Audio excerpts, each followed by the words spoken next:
I currently serve as the CEO of MiBroadband, Spring Grove Communications, and the COO of Broadband Operations at My Energy Cooperative.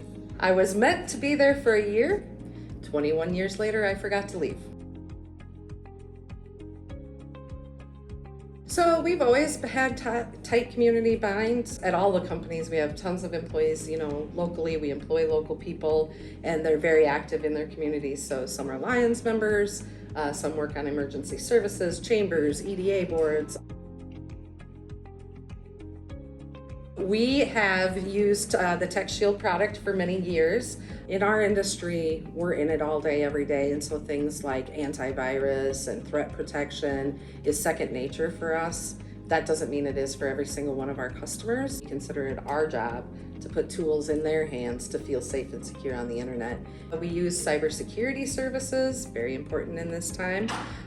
We also just recently, last week, launched CrowdFiber. We're so excited. It's been a project near and dear to our hearts, and we're excited that that went live last week. And we use OpIntel. We consider ourselves a full-service broadband provider, and that means that we are here to do whatever our customers might need help with, and NRTC is a great partner for that. It is a group of people that are here to help us be successful. You can tell they're invested in us being successful, much like we don't get service to our customers and say, sayonara, see you later. Neither does NRTC. They always pick up the phone, they answer the email. I would be the CEO of a broadband company.